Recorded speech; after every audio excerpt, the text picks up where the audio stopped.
दोस्तों, 50% लोग लक्ष्य का निर्धारण तो कर लेते हैं, पर उसे पूरा नहीं कर पाते हैं। और उन 50% में से आप और मैं भी हूँ। हम अपने लक्ष्य का चुनाव तो कर लेते हैं कि मुझे क्या प्राप्त करना है, पर उन 50% लोगों में से केवल 5% लोग ही अपने लक्ष्य को प्राप्त कर पाते हैं। आखिर ऐसा क्यों होता है? क्या कारण है इसका? दोस्तों, ऐसा इसीलिए होता है, जैसे ही हम अपने लक्ष्य प्राप्ति की ओर कदम बढ़ाते हैं, तभी कोई ना कोई समस्या उत्पन्न ही हो जाती है और हम सभी हार मान जाते हैं। दोस्तों, हम सभी के साथ यह समस्या आती है और इस समस्या का समाधान इस कहानी में आपको अवश्य ही मिल जाएगा, जिसे सुनने के बाद आप उन 5% लोगों में शामिल हो सकते हैं। दोस्तों, यह कहानी बहुत ही ज्ञानवर्धक है, जिसके हर एक वाक्य में गहरी शिक्षा छुपी हुई है।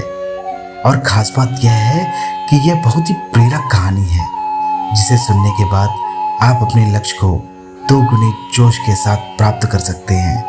और आखिर में कुछ ऐसे टिप्स भी हैं जो आपकी सफलता को 10 गुना तक बढ़ा देती है।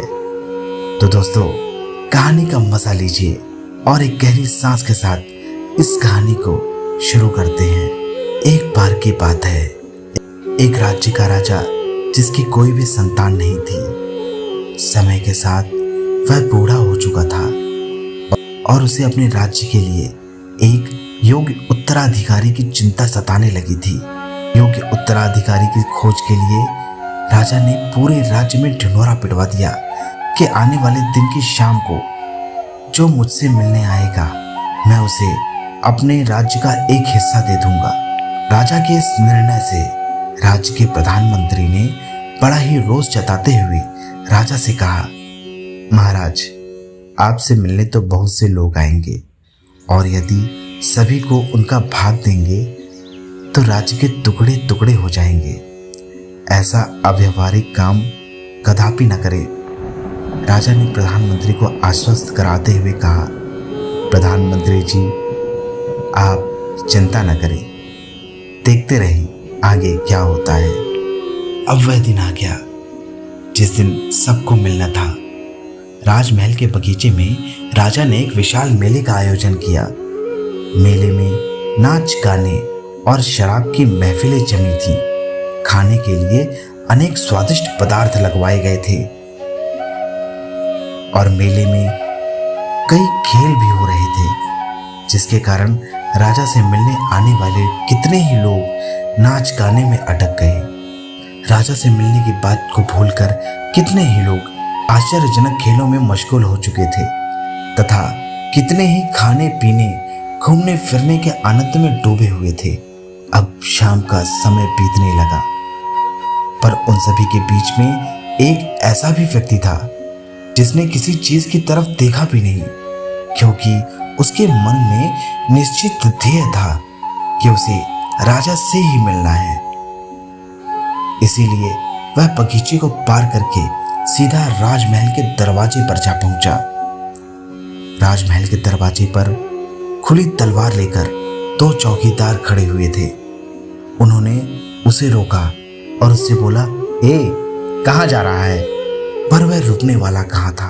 उन चौकीदारों के रोकने को अनदेखा करके वह चौकीदारों को धक्का मारकर वहां से दौड़कर राजमहल के अंदर चला गया, क्योंकि वह निश्चित समय पर राजा से मिलना चाहता था। अब जैसे ही वह अंदर पहुंचा, राजा उसे सामने ही मिल गया और राजा ने उसे देखते ही कहा, मेरे राज्य में कोई व्यक्ति तो ऐसा मिला जो किसी प्रलोभन में फंसे बिना अपने लक्ष्य को पूरा कर सका। सुनो बालक, मैं तुम्हें अब आधा राज्य नहीं, पूरा राजपाट सौंप दूंगा। तुम ही मेरे अगले उत्तराधिकारी बनोगे। राजा की बात सुनकर वह व्यक्ति बड़ा ही खुश हुआ कि वह जिस लक्ष्य से आया था उसका फल उसे मिल गया। वह बिना किसी रुकावट के चक्कर में आए अपने लक्ष्य को प्राप्त करने में सफल रहा। दोस्तों, उस व्यक्ति के दृढ़ संकल्प ने ही उसे अपने लक्ष्य पर स्थिर बनाए रखा। जिसने दृढ़ संकल्प शब्द को गहराई से समझ लिया, वह व्यक्ति अपने मनचाहे लक्ष्य को प्राप्त करने की क्षमता रखता है और वह लक्ष्य प्राप्त भी कर लेता है। ठीक उस व्यक्ति की तरह जिंदगी खेलती भी उसी के साथ है जो खिलाड़ी बेहतरीन होता है। दर्द सभी के एक जैसे हैं, मगर हौसले सबके अलग अलग। कोई हताश होकर बिखर जाता है तो कोई संघर्ष करके निखर जाता है। उदाहरण के लिए आपको मैं 3 काम बताता हूँ जिसे आप अपने जीवन में जरूर लीजिएगा। पहला, अपने बड़े लक्ष्य को छोटे छोटे लक्ष्यों में बांट दो जिससे कि उसे प्राप्त करने में आसानी हो। मैं भी यही करता हूँ। जैसे कि मैं रात को 2 घंटा पढ़ूंगा, इसके बजाय मैं शाम को 1 घंटा पढ़ लूंगा और रात को बचा हुआ फिर 1 घंटा पढ़ूंगा। दूसरी बात, लक्ष्य को पूरा करने के बाद उसे टिक कर लो। तीसरी बात, जितना भी काम हुआ उसे नोट कर लो और 3 दिन ऐसे ही करो। आप स्वयं देखोगे कि आपकी सफलता की दर पहले से 2 गुनी हो चुकी है। तो दोस्तों, आप लोगों को यह कहानी कैसी लगी, कृपया कमेंट करके अपने सुझाव और अपने सवाल मुझे अवश्य भेजें। और दोस्तों, अगर आपको यह कहानी अच्छी लगी हो तो वीडियो को लाइक और चैनल को सब्सक्राइब करके बेल नोटिफिकेशन को ऑल पे ज़रूर सेट कर दीजिएगा। तो दोस्तों, आज के लिए बस इतना ही। कल फिर मिलते हैं किसी और नई कहानी के साथ हम लोग। तब तक के लिए नमस्कार और कहानी में अंत तक बने रहने के लिए आप सभी का बहुत बहुत धन्यवाद। जय श्री कृष्णा। राधे राधे।